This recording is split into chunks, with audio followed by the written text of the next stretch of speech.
తణుకు నియోజకవర్గ ప్రజల కోసం 9 అంశాలతో లోకల్ మేనిఫెస్టో రూపొందించామని, దీని అమలుకు పూర్తి స్థాయిలో కట్టుబడి ఉంటామని మాజీ ఎమ్మెల్యే, తెలుగుదేశం జనసేన బీజేపీ కూటమి ఉమ్మడి అభ్యర్థి ఆరిమిల్లి రాధాకృష్ణ వెల్లడించారు. తణుకులో గెలుపొందిన తర్వాత ఇందులోని అన్ని అంశాలని అమలు చేస్తామని స్పష్టం చేశారు. తణుకు పట్టణం 10వ వార్డులో తెలుగుదేశం జనసేన బీజేపీ కూటమి తరపున ఆయన ప్రచారం నిర్వహించారు. ఇంటింటికి వెళ్లి స్థానిక ప్రజల్ని కలుసుకుంటూ ముందుకు సాగారు.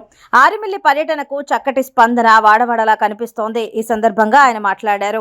ఎన్నికల ప్రచార కార్యక్రమంలో భాగంగా తణుకుపట్నం 10వ వార్డులో ఈ కార్యక్రమాన్ని నిర్వహించడం జరుగుతుంది. ముఖ్యంగా ఈ వార్డులో ఇంటింటికి వెళ్ళి రాబోయే రోజుల్లో తెలుగుదేశం జనసేన భారతీయ జనతా పార్టీ కూటమి అధికారంలోకి వచ్చిన తర్వాత ఏ విధంగా వారందరికీ కూడా ప్రయోజనాలు చేకూరుతాయో తెలియజేయడం జరుగుతుంది. ముఖ్యంగా ఈరోజు తణుకు నియోజకవర్గానికి ప్రత్యేకంగా ఒక మేనిఫెస్టోను కూడా స్థానికంగా విడుదల చేయడం జరిగింది. 9 అంశాలతో ఈ మేనిఫెస్టోను రిలీజ్ చేసి ప్రజలందరికీ కూడా ఒక భరోసాను కల్పించే విధంగా రాబోయే రోజుల్లో తెలుగుదేశం జనసేన బీజేపీ కూటమి అభ్యర్థిగా నేను గెలిచి ఈ నియోజకవర్గంలో చేపట్టబోయేటటువంటి హామీలని స్పష్టంగా ఒక మేనిఫెస్టో రూపంలో కూడా ఇవ్వడం జరుగుతుంది. ముఖ్యంగా ఈరోజు జిల్లా ఆసుపత్రి ఏదైతే ఉందో గత ప్రభుత్వ హయాంలో జిల్లా ఆసుపత్రిని ఇక్కడ శాంక్షన్ చేస్తే దానికి పూర్తిగా ఈరోజు నిర్లక్ష్యం చేసి దానికి సౌకర్యాలు లేక ఈరోజు దాన్ని జిల్లా స్థాయి సేవలను అందించలేకపోతున్నటువంటి ఆసుపత్రిని జిల్లా స్థాయి మౌలిక సదుపాయాలు కల్పించి రాబోయే రోజుల్లో పూర్తిగా మరింత అభివృద్ధి దిశగా నడిపిస్తామని తెలియజేసుకుంటున్నాం. అదేవిధంగా యువతకి ఉపాధి కల్పించడంలో భాగంగా యువతకి స్కిల్ డెవలప్మెంట్ సెంటర్ ద్వారా కానీ, జాబ్ మేళాల ద్వారా కానీ, అదేవిధంగా సాఫ్ట్వేర్ సర్వీసెస్ సెక్టార్లో చంద్రబాబు నాయుడు గారి విజన్ అనుగుణంగా ఇంటి నుండే పనిచేసే విధానాన్ని కూడా తీసుకురావడం ద్వారా యువతకు ఉపాధి కల్పించడం జరుగుతుంది. అలాగే గతంలో గ్రామదర్శిని కార్యక్రమం ద్వారా గ్రామాల్లో ఉన్నటువంటి పారిశుద్ధ్యాన్ని ఎప్పటికప్పుడు పర్యవేక్షించి గ్రామాల్లో కావాల్సినటువంటి అభివృద్ధి పనులను ఎప్పటికప్పుడు సమీక్షించి వాటిని అమలు చేసి అభివృద్ధి చేయడం జరిగేది. అదేవిధంగా ఈరోజు గ్రామదర్శిని కార్యక్రమం ద్వారా కూడా ముందుకు వెళ్ళడం జరుగుతుంది. మహిళా సాధికారత ద్వారా మహిళలకు ఆర్థిక అభివృద్ధికి స్కిల్ డెవలప్మెంట్ సెంటర్స్ ద్వారా కుటుంబేషనల్ ట్రైనింగ్ కానీ ఇతర ట్రైనింగ్ అందించి వారందరికీ కూడా ప్రయోజనం చేకూర్చే విధంగా మహిళా సాధికారతను అందిస్తాం.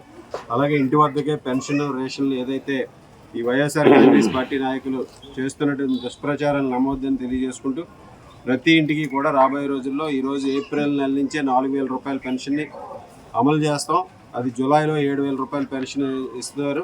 ప్రతి నెల కూడా 4,000 రూపాయల పెన్షన్ కూడా మొదటి తారీఖే ఇంటికి అందించే విధంగా కూడా చర్యలు తీసుకుంటాం రాబోయే రోజుల్లో. అదేవిధంగా వికలాంగులకి, దివ్యాంగులకి సంబంధించి 3,000 రూపాయలు ఉన్న పెన్షన్ 6,000 పెంచి వారికి కూడా ఇంటి దగ్గరికి పెన్షన్ ఇచ్చే విధానాన్ని తీసుకురావడం జరుగుతుంది. అలాగే చిరు కార్మికులకు కానీ, కార్మికులకు కానీ, చిరు వ్యాపారులకు కానీ అండగా ఉండే విధంగా వారికి కావాల్సినటువంటి సౌకర్యాలు కల్పిస్తూ వారికి ఉన్నటువంటి సమస్యల్ని పరిష్కరించి ఈరోజు వారికి అన్ని విధాలుగానే కూడా అండగా నిలబడతామని తెలియజేసుకుంటున్నాం. అలాగే రైతులకు సంబంధించి స్థానికంగా రైతులకి సాగునీటి ఇబ్బందులు లేకుండా, అదేవిధంగా ఎప్పటికప్పుడు వారికి యాంత్రీకరణకు సంబంధించి పనిముట్లు కానీ సబ్సిడీలు అందించే విధంగా రైతులు ధాన్యం అమ్ముకోవడానికి ఇబ్బందులు లేకుండా ఐకేపీ సెంటర్ల ద్వారా గతంలో వారు ఏ విధంగా అయితే ఫ్రీగా ధాన్యాన్ని అమ్ముకునేవారో అదేవిధంగా ధాన్యాన్ని అమ్ముకునే విధంగా, అలాగే ప్రతి రైతుకి ఈరోజు చంద్రబాబు నాయుడు గారు ప్రకటించినటువంటి 20,000 రూపాయలు అన్నదాత పథకం ద్వారా కూడా అందిస్తామని సందర్భంగా తెలియజేస్తున్నాం. అలాగే అరాచకాలకు అడ్డుకట్ట వేసే విధంగా ఈరోజు మనందరం కూడా చూస్తున్నాం. తణుకు పట్టణంలో కానీ, నియోజకవర్గంలో కానీ గంజాయి విచ్చలవిడిగా దొరుకుతున్నటువంటి పరిస్థితి.